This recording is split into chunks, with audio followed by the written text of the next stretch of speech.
जब परमपिता ब्रह्मा जी ने सृष्टि की रचना की, तब उन्होंने काल को 4 युगों में विभाजित किया, जिसमें पहला है सतयुग, दूसरा त्रेता युग, तीसरा द्वापर युग और चौथा कलयुग।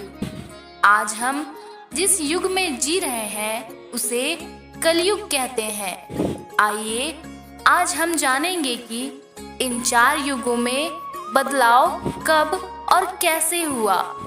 लिंग पुराण के अनुसार कालखंड में सर्वप्रथम सतयुग आता है। इस युग को हम सत्य का युग भी कह सकते हैं। इस युग में ज्ञान, ध्यान और तप प्रधान होता है। इसी युग में मानसिक शांति होती है और इसे ही आदर्श युग कहा जाता है, क्योंकि वेदों का ज्ञान हर मनुष्य के पास होता है। मनुष्य गुरु, माता और पिता की सेवा करते हैं, उनका सम्मान करते हैं, क्योंकि उनमें कोई भी स्वार्थ नहीं होता। वे सबका आदर करते हैं, अपने कर्मों को धर्म और नीति के अनुसार ही करते हैं। इस युग के मनुष्य को कोई बीमारी नहीं होती, क्योंकि वे ज्ञान की सहायता से अपने मन और इंद्रियों को काबू में रखा करते हैं। पुराणों के अनुसार सतयुग की काल अवधि 17,28,000 वर्ष मानी जाती है। इस युग में मनुष्य की लंबाई 32 फुट और आयु 10,000 साल से 1,00,000 साल तक होती है। इस युग में कोई भी एक दूसरे से द्वेष, लड़ाई और क्रोध के भाव नहीं रखता है। जिस प्रकार काल को 4 खंडों में विभाजित किया गया है, उसी प्रकार धर्म के भी 4 स्तंभ हैं: तप, सच्चाई, शुद्धि और दया। जैसे ही युग बदलता है, एक एक करके स्तंभ खत्म होते जाते हैं। सतयुग में पहला स्तंभ यानी तप घट जाता है और एक नए युग की शुरुआत होती है, जिसे त्रेता युग कहा जाता है और इसे रजत युग भी कहा जाता है। इस युग में ज्ञान बढ़ना प्रारंभ हो जाता है। इसी युग में जीवन के नियम निर्धारित होने लगते हैं। त्रेता युग में मनुष्य अपनी कर्तव्यों का पालन तो करते हैं, किंतु सतयुग की तरह अपनी इंद्रियों को वश में नहीं रख सकते, जिससे उनका ध्यान, ज्ञान और भक्ति में कम होने लगता है। इस युग में भौतिक संसाधन का मोह भी बढ़ने लगता है और यहीं से स्वार्थ की भावना उत्पन्न होने लगती है। लोग दूसरों से लालच और ईर्ष्या करने लगते हैं, जिससे मनुष्य राज और भौतिक संसाधनों के लिए युद्ध करने लगते हैं। हालांकि ऐसे लोगों की संख्या बहुत कम होती है। त्रेता युग की काल अवधि 12,96,000 वर्ष है। इस युग में मनुष्यों की लंबाई 21 फुट होती है और आयु 10,000 वर्ष। इस युग में तप को लोग जीवन के लिए आवश्यक नहीं समझते तथा इसी कारण लोगों में मतभेद होना प्रारंभ हो जाता है। पर तब भी इस युग में सच्चाई और शुद्धि बनी रहती है। इसी युग में भगवान राम को आदर्श पुरुष माना गया है, क्योंकि वे धर्म के 3 स्तंभ सच्चाई, शुद्धि और दया की मर्यादा बनाए हुए थे।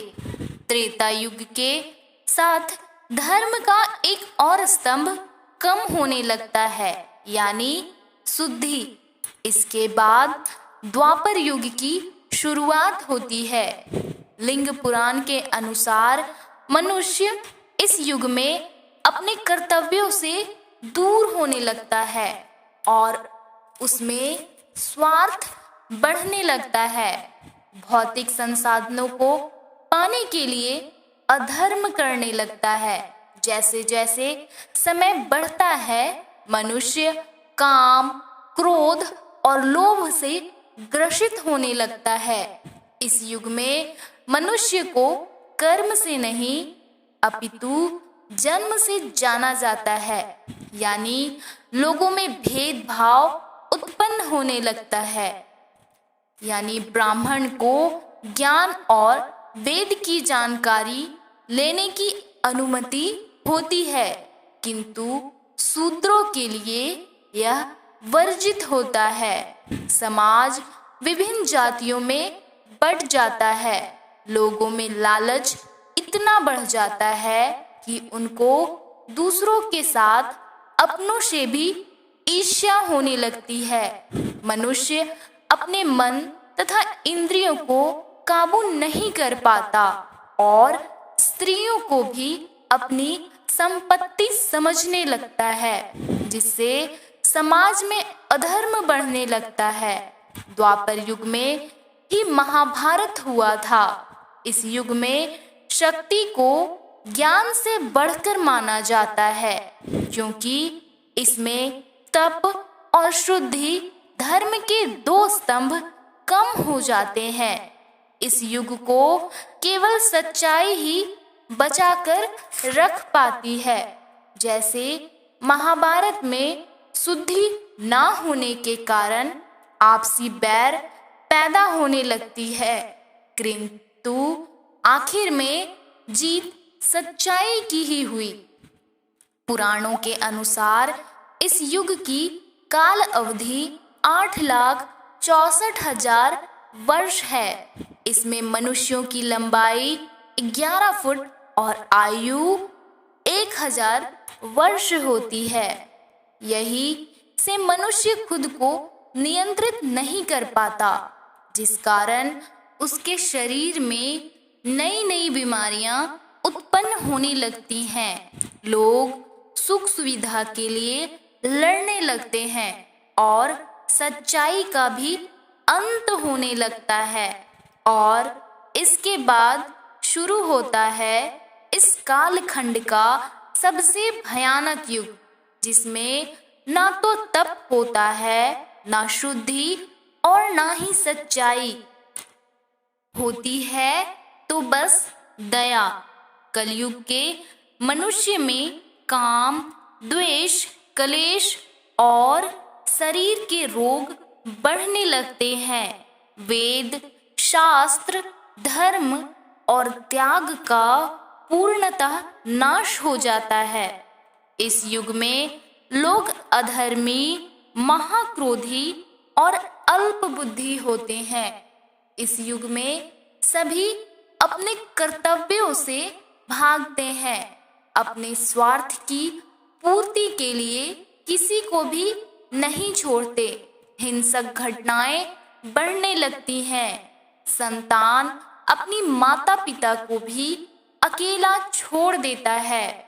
जैसे जैसे युग बदलता है, मनुष्य प्रकृति से दूर होता जाता है और भोग विलास में लीन हो जाता है, जिस कारण उनका शरीर कई रोगों से घिर जाता है और आलस के गुण बढ़ने लग हैं।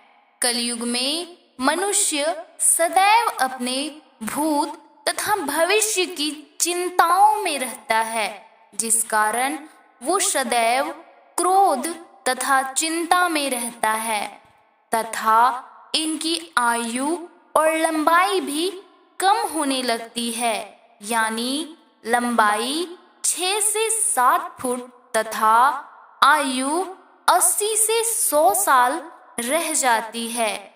कलयुग की काल अवधि 4,32,000 वर्ष है। वैसे तो कलयुग एक शापित युग है, लेकिन इस युग में किया गया एक दिन का तप सतयुग के 10 वर्षों के बराबर है। दोस्तों, अगर आपको यह वीडियो पसंद आई हो तो प्लीज़ चैनल को सब्सक्राइब करें। Thank you.